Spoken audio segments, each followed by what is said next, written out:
Di setiap lautan di dunia, mulai dari garis pantai di daerah tropis hingga ke kutub, di mana hamparan laut mencapai titik terdalam yang seakan tidak berujung. Hiduplah salah satu binatang yang penyebarannya paling luas di dunia setelah manusia.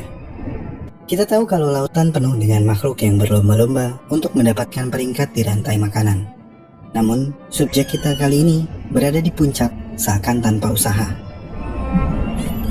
Mereka adalah apex predator yang membuat ngeri semua predator di laut. Jika kamu pikir great white shark atau hiu putih raksasa adalah predator utama di laut, pikir lagi. Karena subjek yang akan kita bahas diketahui memangsa hiu putih raksasa. Ini adalah orca. Kekuatan rahang binatang ini diketahui lebih dari 131 megapascal. Sementara, kekuatan gigitan hiu putih raksasa diperkirakan hanya mencapai 27,5 megapascal. Jadi dari ukuran, kecepatan, dan kekuatan rahang yang menakutkan, sudah lebih dari cukup untuk menempatkan orca di puncak rantai makanan di lautan. Dalam video kali ini, mari kita sama-sama cari tahu tentang orca.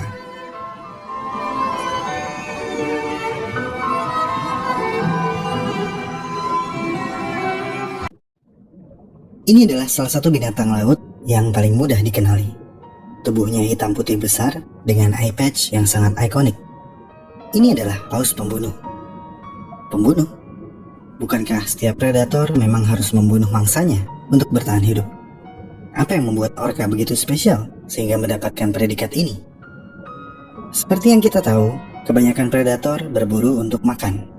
Tapi orca berbeda. Mereka berburu untuk bersenang-senang. Bahkan kadang tidak memakan habis hasil buruan mereka, dan hanya mengincar bagian yang spesifik yang bernutrisi paling tinggi dari mangsanya. Apakah itu?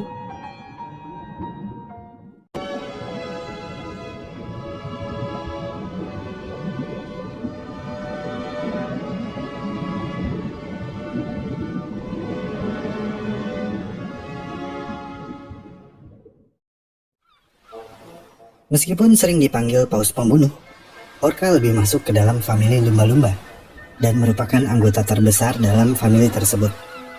Mereka adalah apex predator di laut. Tapi jika dirunutkan, kisah evolusi mereka tidak langsung terjadi di laut. 50 juta tahun yang lalu, makhluk seukuran serigala yang tinggal di darat, yaitu Pachycetus, mulai mencari makan di sepanjang tepi laut yang dangkal, di mana ia memakan ikan dan makhluk laut kecil lainnya. 8 juta tahun kemudian, beberapa dari garis keturunannya perlahan-lahan menjadi nyaman, kemudian menjelajah lebih dalam di laut, mengeksploitasi lebih banyak sumber daya di laut, dan memodifikasi kakinya menjadi sirip untuk memudahkan pergerakan mereka di laut. Sisa-sisa evolusi ini dapat ditemukan di sirip depan mereka, di mana terdapat tulang pergelangan tangan dan tulang jari yang dulu mereka gunakan, serta di tulang panggul vestigial mereka. Tulang yang sekarang tidak memiliki fungsi ini adalah sisa dari saat mereka memiliki kaki belakang. Sekarang, orca adalah salah satu makhluk yang paling dikenal di laut, dengan warna hitam putih yang khas serta ukuran tubuh yang sangat besar. Pejantan dapat mencapai panjang lebih dari 9 meter dan berat hingga 10 ton. Kira-kira seberat bus Metro Mini. Meskipun demikian, mereka dapat mendorong tubuh mereka di dalam air dengan kecepatan yang luar biasa. Dan tubuh orca yang berbentuk silinder dan meruncing di setiap ujungnya mendukung koefisiensi hidrodinamis. Bentuk tubuh yang didukung ukuran dan kekuatannya menjadikan orca mamalia laut tercepat kedua, dengan kecepatan hingga 35 km per jam. Terkadang, mereka terlihat melompat setinggi 5 meter di udara. Dan kamu gak pengen berada di bawah mereka ketika mereka melompat.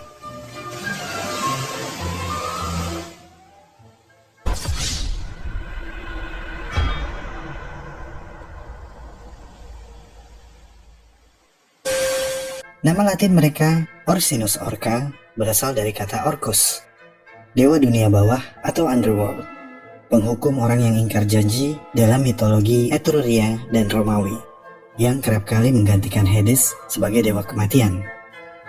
Seakan menjadi nama yang tepat untuk reputasi berburu mereka yang ganas. Variasi mangsa buruan mereka mulai dari ikan, kelompok orca juga diamati memangsa paus biru secara kooperatif. Bayangkan, paus biru yang sebesar itu.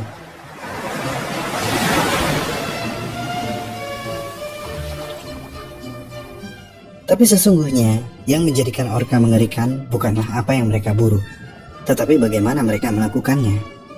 Ini yang membedakan mereka dari binatang laut lainnya.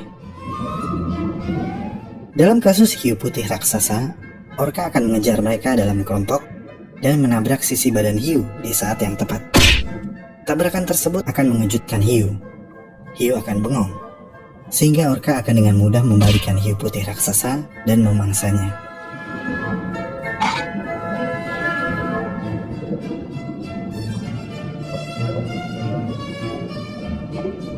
Tapi orka tidak mengincar daging hiu. Orka akan dengan hati-hati mengekstrak dan mengkonsumsi liver hiu dengan presisi yang luar biasa. Hampir seperti operasi pembedahan. Rapih.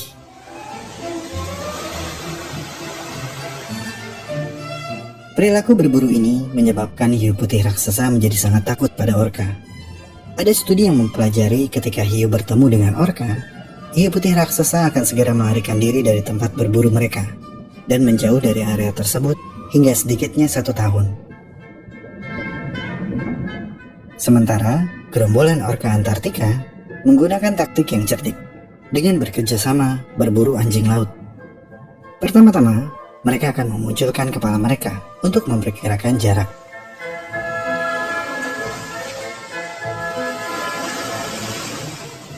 Kemudian, setelah jarak dipastikan, kelompok orka akan berenang menjauh. Dan dengan kecepatan yang terukur, mereka membuat gelombang arus untuk menyapu anjing laut dari atas lempengan es yang mengapung.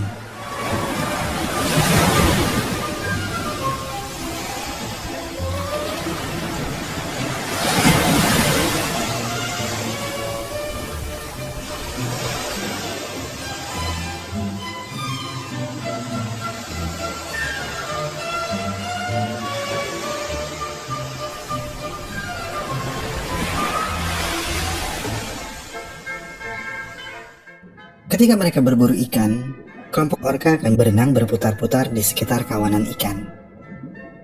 Mereka akan mengeluarkan suara berfrekuensi rendah yang diduga menggetarkan swim bladder kawanan ikan. Ini akan membingungkan kawanan ikan tersebut.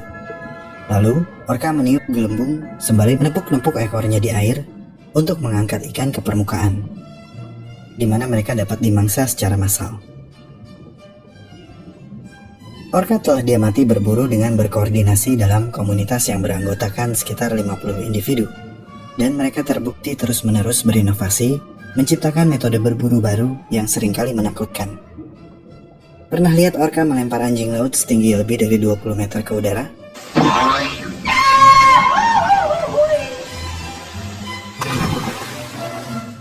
Atau memancing burung dengan umpan, kemudian menerkamnya?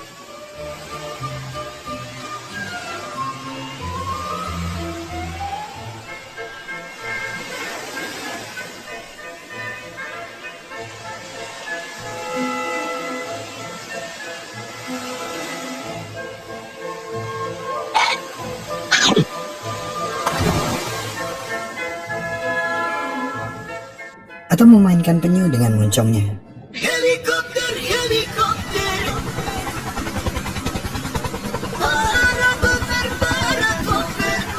Atau menampar ikan pari dengan ekornya?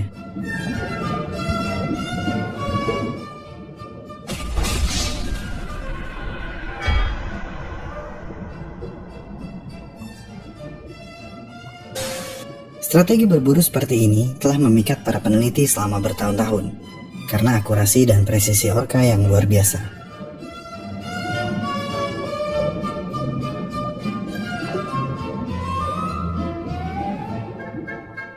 Bagaimana orka dapat berkomunikasi dan mengkoordinasikan konsep rumit tersebut? Bagaimana mereka menghasilkan begitu banyak metode baru dan mengimplementasikannya dengan sangat efektif? Sementara jawaban dari pertanyaan ini masih belum terungkap, penelitian sudah mulai masuk ke dalam perilaku orka untuk mengungkapkan betapa kuatnya komunitas mereka.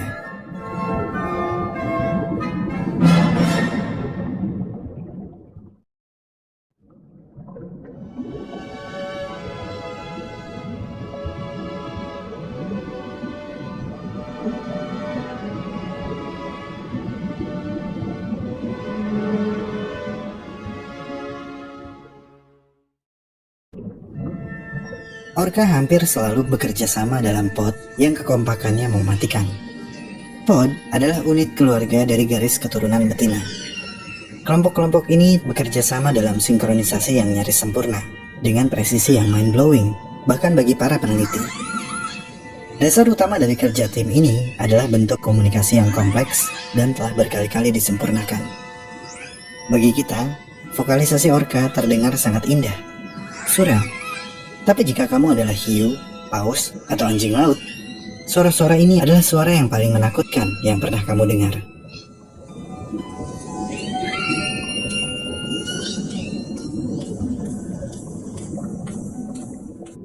Kita memang masih belum bisa menerjemahkan komunikasi mereka dengan pasti. Tetapi para peneliti percaya bahwa repertoire mereka, mulai dari suara, panggilan, dan siulan, adalah cara mereka berkomunikasi dengan satu sama lain. Pada tahun 1970-an, para peneliti mulai merekam dan menganalisis banyak vokalisasi orca dalam upaya untuk mendapatkan lebih banyak wawasan tentang bahasa bawah laut orca yang misterius. Hal yang pertama mereka teliti adalah suara klik, yang disebut click train atau rentetan klik. Ini adalah suara yang digunakan orca untuk ekolokasi, dan mereka menggunakan rentetan klik ini untuk mencari sumber makanan serta memetakan lingkungan di sekitar mereka. Orca memiliki penglihatan yang cukup bagus untuk melihat di atas dan di bawah air. Namun dengan ekolokasi, orca mendapatkan pandangan yang lebih menyeluruh di dalam air. Untuk membuat rentetan klik ini, orca mengambil napas dari tekanan air dan aliran gelembung udara, kemudian dihembuskan keluar melalui blowhole yang terletak di atas kepala mereka. Ini akan menyebabkan dua flap yang disebut phonic lips atau bibir fonik mengepak bersama. Getaran klik tersebut kemudian ditransfer ke dahi bulat mereka yang disebut melon. Melon adalah organ yang terdiri dari lemak khusus yang membantu menyebarkan suara. Suara kemudian dipancarkan keluar sebagai serangkaian klik yang berfrekuensi tinggi dan menyebar melalui air seperti sinar senter. Setiap klik berlangsung kurang dari 1 milidetik dengan frekuensi yang berkisar antara 20 hingga 60 kHz dan dengan volume yang tercatat lebih dari 220 desibel. Desibel di dalam air diukur sedikit berbeda dari desibel yang di udara. Di dalam air, suara klik dapat terdengar dengan baik.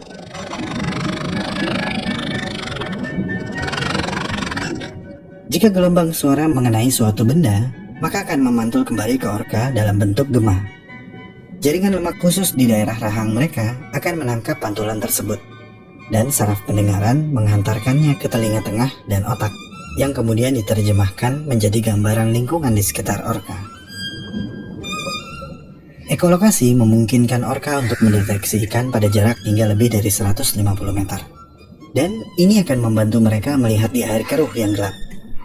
Mereka bahkan dapat membedakan akustik dari swim bladder atau kantung renang dari spesies ikan yang berbeda, untuk memastikan mereka mendapatkan jenis mangsa favorit mereka. Orca di Pasifik Utara misalnya, yang secara eksklusif memangsa salmon chinook, yang jangkauan jelajahnya sangat luas, dan umumnya juga dihuni oleh ratusan spesies ikan lainnya, termasuk 5 spesies salmon yang berbeda, yang populasinya seringkali jauh lebih banyak daripada salmon chinook. Tapi orca dapat dengan mudah menemukan dan memburu salmon chinook yang mereka inginkan, dan ini membuktikan ketepatan ekolokasi orca. Selanjutnya, para peneliti memusatkan perhatian pada suara berbeda yang dibuat oleh orca. Jika anak orca lahir, vokalisasi pertama mereka adalah teriakan keras bernada tinggi yang tidak mirip sama sekali dengan panggilan orca dewasa. Tetapi pada akhirnya, anak orca akan belajar panggilan mana yang harus dilakukan dan dalam situasi apa panggilan tersebut harus dilakukan. Saat ini, peneliti sedang memproses ratusan jam data audio dari beberapa orca dalam upaya menghubungkan suara dengan perilaku tertentu untuk secara tepat memahami bagaimana orca mengomunikasikan perburuan mereka. Dengan menggunakan bantuan AI, para peneliti berharap suatu hari nanti dapat menerjemahkan bahasa orca secara harfiah ke dalam bahasa kita, atau bahkan memungkinkan kita untuk berkomunikasi dengan mereka. Tapi selain memberikan sinyal berburu, bahasa orca memiliki tujuan lain. Bahasa adalah dasar bagi identitas kelompok setiap pot orca. Identitas yang begitu kuat sehingga orca dalam pot tertentu memiliki budaya yang kaya dan beragam seperti kita, manusia.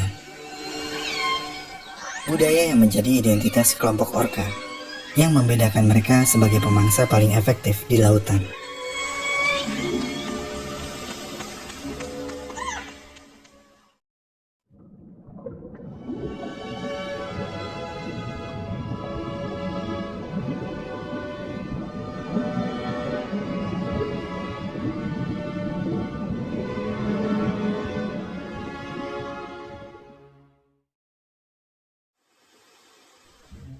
Meskipun terlihat mirip, orca telah dibedakan menjadi beberapa ekotipe.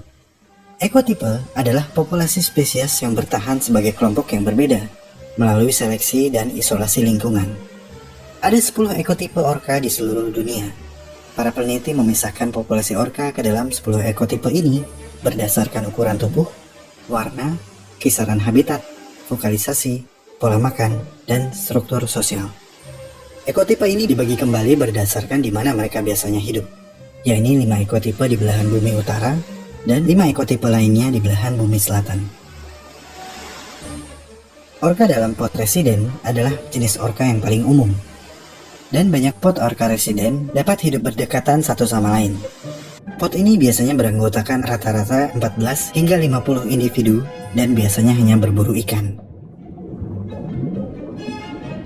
Kemudian ada jenis orca lain yang disebut orca transient, yang jauh lebih langka. Orca yang misterius ini muncul secara sporadis di lokasi yang tidak terduga. Mereka berenang di perairan dalam, sehingga meskipun tinggal tidak jauh dari garis pantai, mereka tetap sulit ditemukan. Orca transient seringkali menempuh jarak yang sangat jauh selama hidup mereka. Satu pot orca transient biasanya beranggotakan sedikitnya 3 individu, dan biasanya berburu mamalia laut seperti singa laut dan paus. Pada tahun 1980-an, para peneliti untuk pertama kalinya mulai mendengarkan beberapa pot orca yang berbeda, mendengarkan vokalisasi yang terjadi di dalam air. Dan setelah menemukan ciri komunikasi tertentu, para peneliti menyadari kalau setiap pot orca memiliki serangkaian panggilannya sendiri, seperti dialek dalam bahasa manusia. Dialek orca dalam tiap pot seringkali tidak berubah selama beberapa dekade. Ini menunjukkan bahwa dialek ini mungkin merupakan cara penting untuk mempertahankan identitas kelompok, sebuah budaya. Dan budaya ini adalah kunci keberhasilan mereka yang tidak tertandingi. Spesies yang memiliki budaya biasanya berperilaku berbeda dari spesies di mana semuanya ditentukan secara genetik. Dengan setiap dialek akan melahirkan perilaku yang sangat bervariasi dari satu kelompok ke kelompok lainnya, masing-masing dengan tradisi tertentu yang memungkinkan mereka menciptakan ceruk khusus, seperti berburu target tertentu dengan strategi yang canggih yang terkadang menakutkan.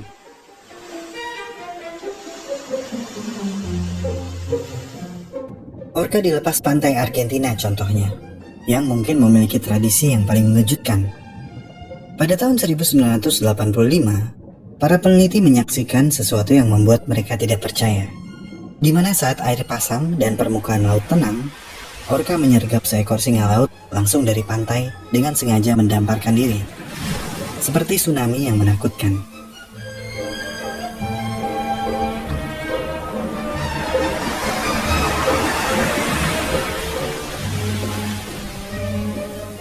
Orca berselancar di bawah ombak yang menuju pantai.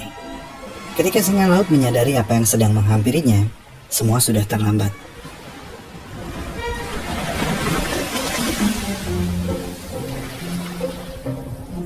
Teknik ini dinamakan beaching. Dan ada sebuah trik lain yang memuluskan jalannya teknik berburu ini. Ketika orca mendarat, mereka melengkungkan tubuhnya dengan kepala dan ekor yang terangkat, serta memposisikan tubuhnya agak miring dari garis pantai. Postur ini akan secara natural mensejajarkan tubuhnya dengan pantai. Dan ketika gelombang berikutnya datang, itu akan membantu mengangkat tubuh beratnya dari dasar pantai. Orca kemudian dapat dengan mudah berenang kembali ke air yang lebih dalam, dengan membawa mangsa di mulutnya, yang akan ia makan sendiri atau ia bagi dengan anggota potnya. Teknik beaching ini adalah manuver yang rumit dan berbahaya. Tidak mudah bagi orka untuk menyelaraskan gerakan mereka dengan ombak yang datang dan kemudian kembali dalam waktu yang tepat. Jika salah perhitungan, mereka berisiko terjebak di pantai dan ini akan fatal. Ada 30 orka yang hidup di sepanjang garis pantai ini. Tetapi hanya 13 orka yang telah menguasai teknik beaching dengan baik. Mereka telah melalui pengajaran dan pelatihan yang sangat ketat selama bertahun-tahun. Orka muda seringkali terlihat ikut berburu dengan orka dewasa untuk mempelajari teknik tersebut. Memperhatikan orka dewasa mendamparkan diri berulang kali. Tapi mereka belum berani mencoba untuk menangkap mangsa apapun. Terkadang orka dewasa menggunakan alat bantu seperti rumput laut sebagai alat latihan. Selalu orka betina yang melatih orka muda, dan mereka melakukannya dengan perhatian dan kesabaran yang luar biasa. Tidak semua orka mampu mempelajari teknik ini. Bayangan akan terdampar dan usaha mengangkat berat badan mereka keluar dari air cukup membuat mereka takut dan tidak pernah mencobanya lagi. Keberhasilan orka muda melakukan beaching dan menangkap anjing laut mungkin akan memakan waktu yang lama, bahkan bertahun-tahun. Tapi ketika itu terjadi, mereka mungkin masih membutuhkan bantuan orka dewasa untuk kembali ke air. Ini menunjukkan bahwa mempelajari teknik berburu membutuhkan keterampilan tingkat tinggi dan membutuhkan keterlibatan komunitas yang tinggi untuk mengurangi resiko kematian dalam komunitas. Dan meskipun itu sulit, memakan banyak waktu, dan berbahaya, transfer keterampilan sosial seperti ini tetap sukses dipelajari. Dan ini adalah salah satu alasan betapa orka sangat mudah beradaptasi, menjadikan mereka predator yang sangat tangguh.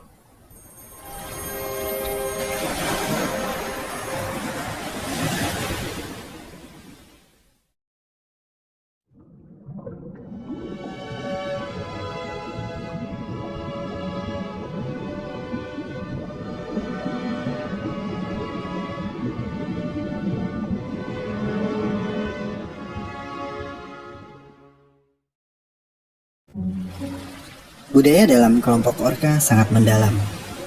Peneliti bahkan percaya kalau orka adalah satu-satunya organisme selain manusia yang evolusinya terbantu karena budaya. Seperti manusia yang telah berevolusi untuk mentolerir laktosa, karena banyak produk makanan yang menggunakan susu sapi. Orka juga berkembang karena preferensi mangsa dan tradisi mereka. Orka transien bahkan sangat berbeda dari orka residen. Dan para peneliti percaya hanya masalah waktu hingga orka transien menjadi spesies mereka sendiri. Bukan karena faktor geografis yang memisahkan mereka, tetapi karena budayanya. Tapi ada satu faktor kunci lagi, yang jika faktor tersebut tidak ada, maka budaya kompleks orka juga mungkin tidak akan ada. Faktor tersebut adalah otak besar orka dan kecerdasannya yang luar biasa. Orka memiliki otak terbesar kedua di dunia binatang setelah paus sperma. Beratnya sekitar 5,4 hingga 6,8 kg. Tetapi ukuran otak tidak serta-merta mencerminkan kecerdasan. Peneliti telah menemukan bahwa meskipun ukuran penting, rasio ukuran berbanding tubuh tetap lebih penting. Semakin besar ukuran otak relatif terhadap tubuh, maka semakin banyak bobot otak yang tersedia untuk tugas-tugas kognitif yang lebih kompleks. Satuan ukur yang disebut Encephalization Quotient atau EQ mencoba mengukur rasio ini untuk mengetahui seberapa besar atau kecilnya volume otak spesies tertentu dibandingkan dengan spesies lain dengan ukuran tubuh yang serupa. Dan orka hampir berada di puncak list. EQ manusia adalah yang terbesar, yakni sekitar 6 hingga 7. Lumba-lumba memiliki EQ sekitar 4 dan orka sekitar 2,5. Di luar rasio otak terhadap tubuh yang lebih besar dari otak mamalia lainnya, otak orka tidak seperti otak mamalia pada umumnya, karena otak orka memiliki kerutan dan lipatan yang sangat menonjol di korteks cerebral. Lipatan-lipatan ini disebut gyrification atau girifikasi. Girifikasi meningkatkan jumlah total jaringan saraf kortikal yang memproses informasi. Ini artinya, otak dengan lebih banyak kerutan dan lipatan akan mampu menangani lebih banyak data dan memprosesnya dengan lebih cepat. Cetacea seperti paus bergigi dan lumba-lumba memiliki girifikasi yang jauh lebih tinggi dibandingkan dengan mamalia darat. Orka memiliki girifikasi 5,7, jauh lebih tinggi daripada lumba-lumba yang indeks ginifikasinya 5,6 atau manusia yang hanya 2,2. Namun mungkin struktur yang paling menarik di otak orca adalah korteks insularnya yang sangat berkembang. Insula berperan dalam kesadaran dan pengaturan emosi, seperti kasih sayang, empati, pengalaman interpersonal, dan kesadaran diri. Ini berarti orca mungkin cerdas secara emosional dengan cara yang sama seperti kita, mengerti perasaan orca lain dan menyadari keberadaannya sendiri. Dan ini mungkin ukuran kesadaran tertinggi di dunia binatang. Mengingatkan saya kepada video yang beredar tahun 2018, di mana seekor induk orca membawa bayinya yang telah mati berenang bersama selama 17 hari. Perilaku ini diduga sebagai rasa duka yang mendalam. Pada tahun 2001, para peneliti menguji orca dengan sebuah tes untuk mengukur apakah orca memiliki kesadaran diri. Tes ini menggunakan media cermin dan bertujuan untuk mengetahui apakah orca mengenali bayangan cermin mereka sebagai bayangan dirinya sendiri. Tes ini dilakukan secara sembunyi dengan menandai rostrum bagian hitam dengan olesan tinta putih dan rostrum bagian putihnya dengan olesan hijau tua. Kemudian mengamati apakah orca bereaksi dan menyadari kalau tintanya terletak di tubuhnya sendiri. Orca diamati memutar dan menyesuaikan tubuh untuk melihat tanda tersebut di cermin dengan lebih baik. Dan bukan hanya memperhatikan, tetapi ia benar-benar terpaku pada warna asing tersebut. Orca ini sebelumnya sudah pernah melihat dirinya di depan cermin.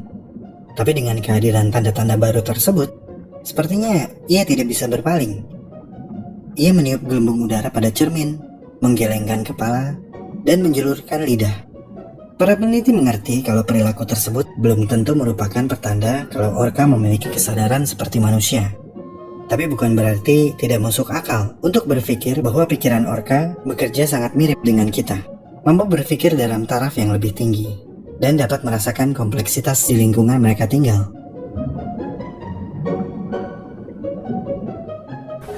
Semakin kita mengamati orca, maka akan semakin terasa betapa kompleksnya kehidupan mereka.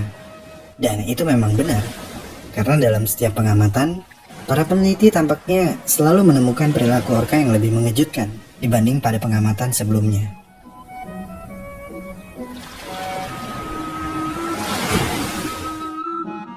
Orca hidup dalam komunitas sosial dominan yang sangat cerdas. Sebuah komunitas di mana yang muda akan belajar tentang kesulitan dalam kehidupan mereka selama bertahun-tahun. Sebuah komunitas di mana tiap anggota keluarga akan saling menjaga.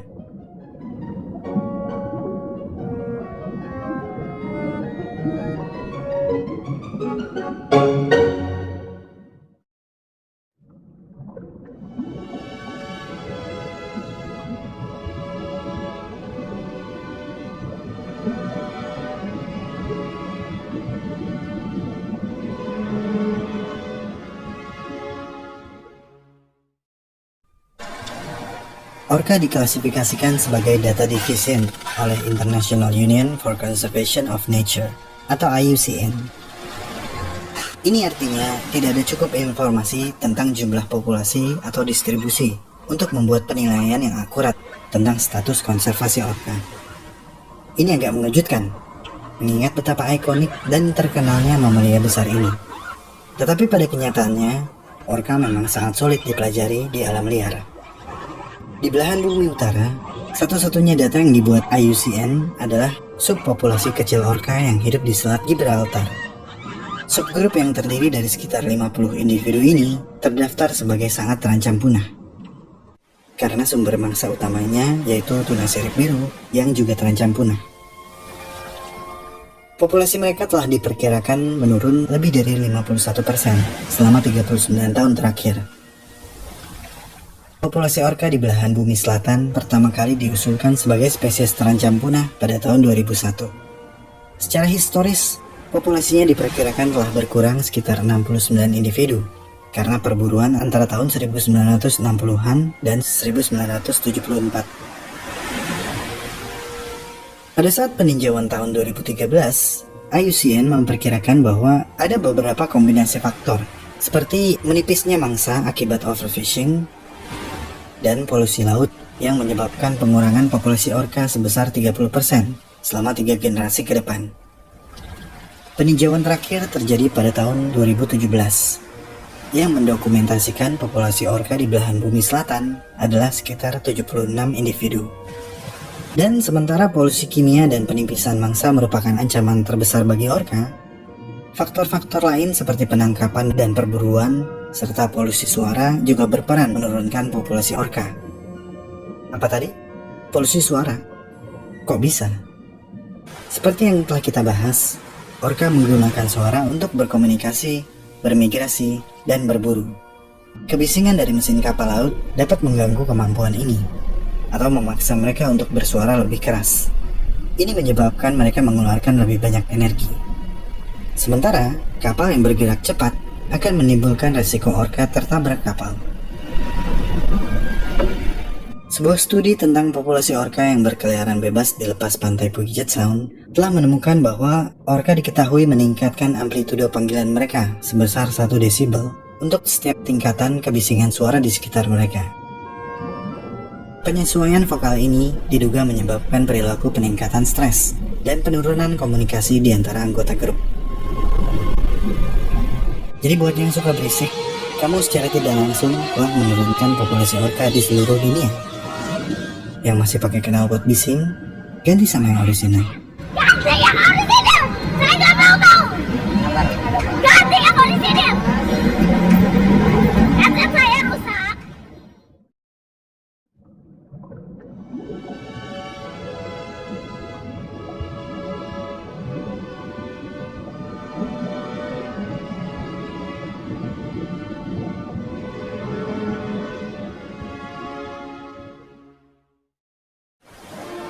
Tidak ada catatan kalau orca pernah membunuh manusia di alam liar. Ini karena manusia bukan bagian dari diet alami mereka. Namun, ada beberapa laporan tentang serangan orca yang mungkin salah mengira kalau manusia adalah anjing laut. Pada tahun 2017, seekor orca tertangkap kamera sedang menyerang seorang peselancar dalam kompetisi Lofoten Masters di Norwegia. Akan tetapi, orca tersebut menyadari kalau yang ia serang bukanlah mangsa dan menarik diri sebelum melakukan kontak.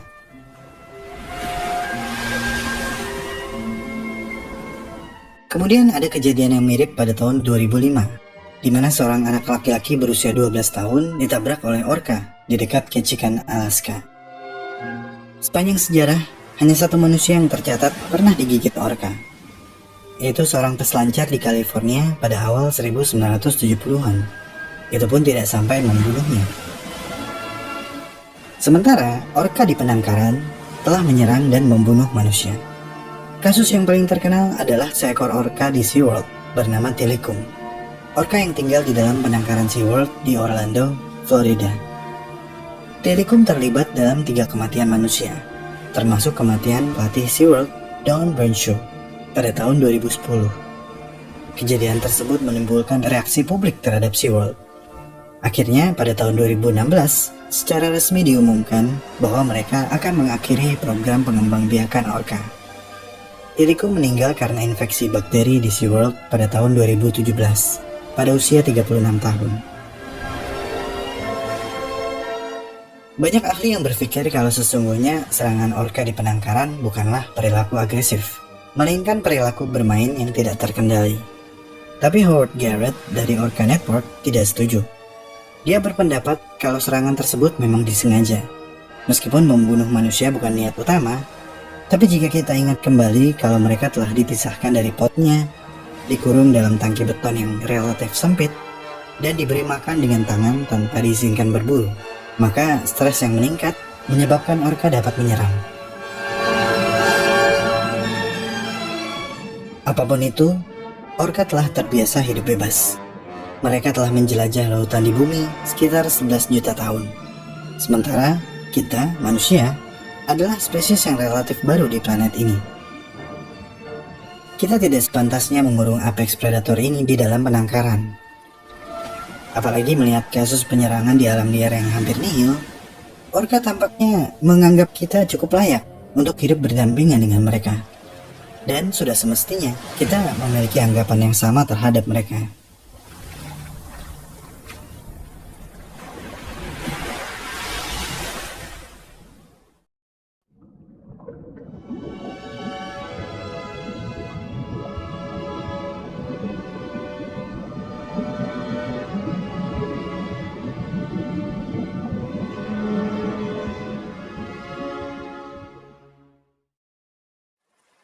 Sulit untuk tidak melihat refleksi kehidupan manusia di dalam komunitas orca. Meskipun garis evolusi manusia menyimpang dari orca jutaan tahun yang lalu, mereka mungkin adalah kerabat terdekat kita dalam bagaimana menjalani hidup di dunia ini. Banyak yang menganggap orca telah cukup dipelajari. Namun sesungguhnya, kita masih harus banyak mempelajari tentang spesies yang luar biasa ini. Penelitian lebih lanjut tetap akan diperlukan untuk lebih memahami populasi yang kurang dikenal, rentang habitat, diferensiasi genetik, efek polusi, hingga dampak perubahan iklim. Dari orca kita belajar tentang pentingnya kemauan belajar dan beradaptasi. Orca muda tidak akan mampu berburu jika tidak memperhatikan orca dewasa. Orca dewasa pun harus belajar memahami keterbatasan orca muda. Karena itu, kamu yang tua, kamu yang muda, jangan malas dan jangan pernah berhenti belajar. Karena siapapun kamu, dimanapun kamu, kehidupan tidak akan pernah berhenti memberi pelajaran.